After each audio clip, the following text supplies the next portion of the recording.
Salut à tous, ravi de vous retrouver sur canalturf.com pour évoquer le programme de ce vendredi 4 octobre, Quintet Plus sur les programmes de Paris-Vincennes, un Quintet qui pourrait sourire aux trotteurs italiens puisque cette délégation transalpine est en effet très bien représentée. Mes trois préférés sont d'ailleurs italiens, le 6 Valverde Baggio, le 3 Volver As ou encore le 4 Vincent Ferme. Ces trois-là se connaissent bien. Ils ont formé le trio gagnant d'une épreuve de même facture le 19 septembre à Vincennes, respectivement affiché ce jour-là 3e, 1er, 2e.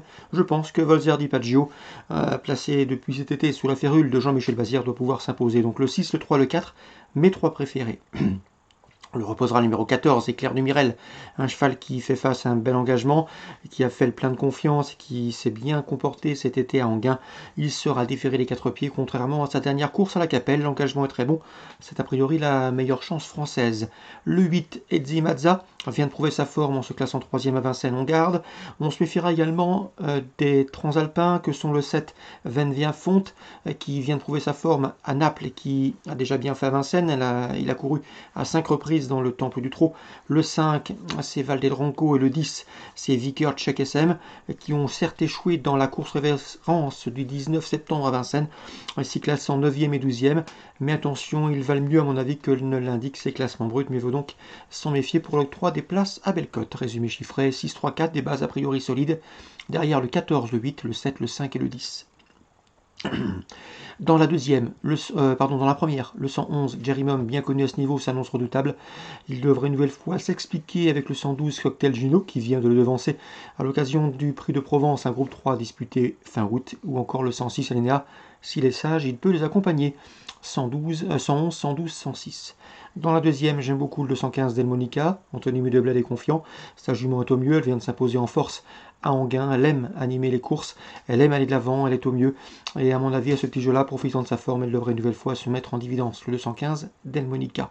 Dans la quatrième, j'aime beaucoup le 405, c'est Flamboyant Blue, qui collectionne les bons résultats autre montée. Dans la sixième, difficile d'aller contre le 612 Gypsy Madrick, qui a couru 3 fois à réclamer, résultat 3 victoires. La série est en cours et peut se poursuivre.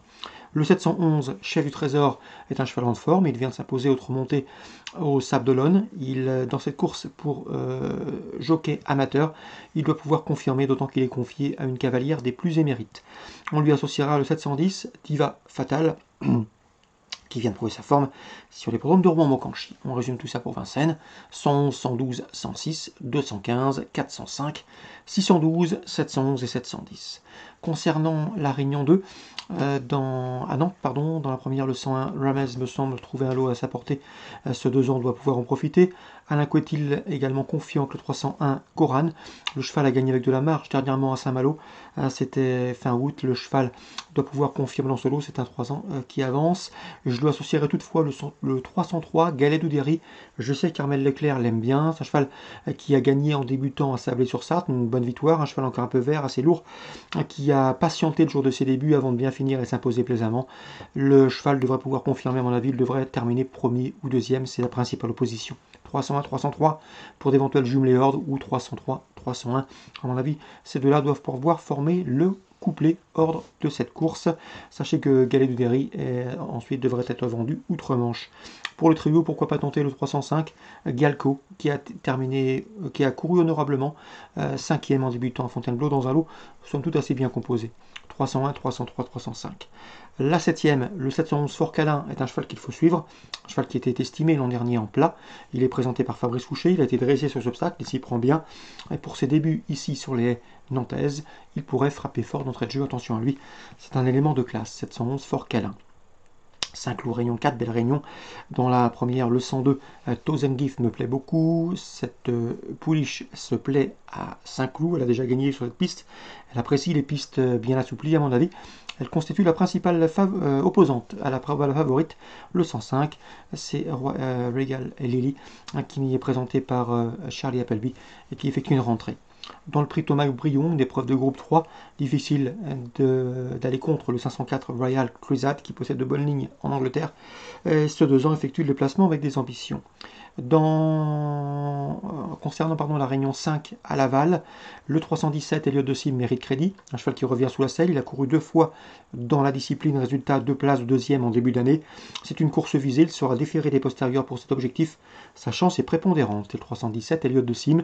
Attention également pour la même écurie au 710.